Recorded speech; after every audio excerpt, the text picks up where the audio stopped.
It's a story that's become as predictable as it is tiresome. The producers of some new streaming series within an established franchise, who consider themselves political activists first and entertainers second, will take any and every opportunity to reveal how worried they are that their diverse cast and crew will suffer racist and sexist abuse at the hands of a toxic fanbase. That's usually enough to provoke a handful of useful idiots on the other side into doing exactly that, but even if it doesn't, who cares? Just by making the prediction, they've ensured any and all legitimate criticism of their production can be written off as motivated by bigotry and hatred, and their colleagues in the sympathetic media will tell the world how stunning and brave they are for making a stand against these misogynistic and racist trolls. At this point, what does it matter if the release was any good or not? As long as the culture wars keep raging, the money keeps flowing, and the political boxes are all being ticked.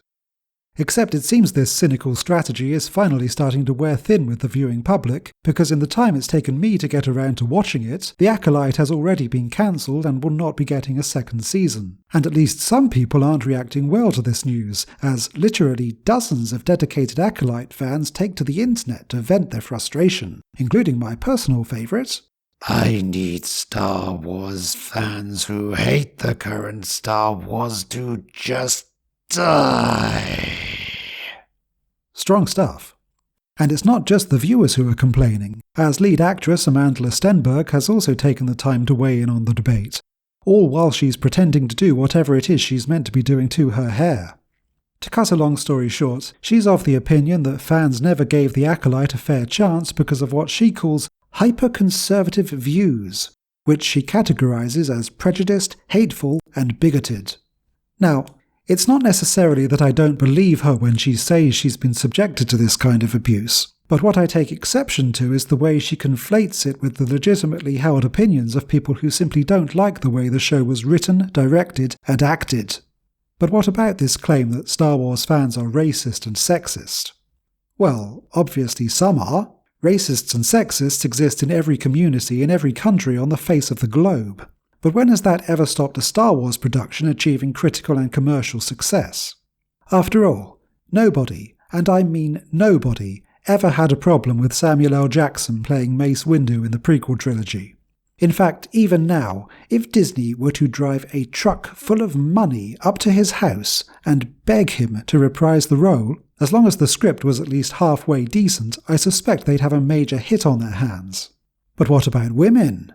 Well, I won't even waste your time mentioning Princess Leia because it's too damn obvious. So how about a more recent example?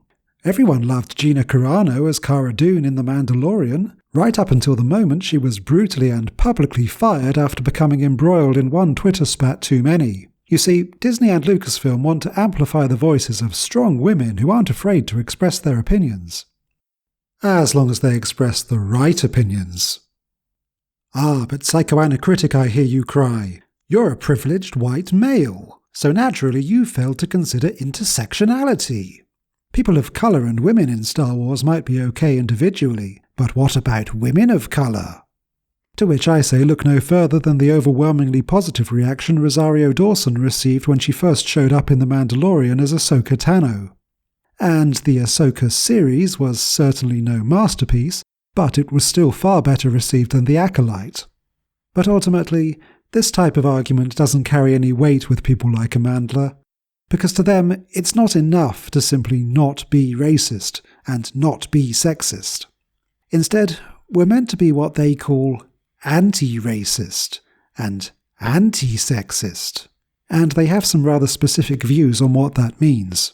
It's no accident that every white male character in The Acolyte is weak, ineffectual, and non-threatening. It is absolutely intentional, and reflects the writer's distorted worldview that you can't build up women and black people without knocking white men down a peg or two at the same time. The problem for them is the Venn diagram of people who are actually interested in this high school debating society level of political discourse versus people who actually like Star Wars is basically two circles. No matter how much Lucasfilm panders to the identity politics-obsessed minority who waste their lives pretending to be offended at things on Twitter, they're never actually going to be interested in a streaming series about space wizards fighting it out with laser swords. So why do they keep doing it? I don't really buy into the idea that Disney's board of directors are engaged in some moral crusade to spread a hard left-wing socio-political agenda. I think the truth is more commercially motivated.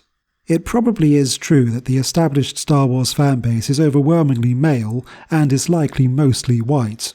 So to a typical executive it must seem like a no-brainer that if they could only coax a similar number of women and black folks into the fold, they'll make more money, right?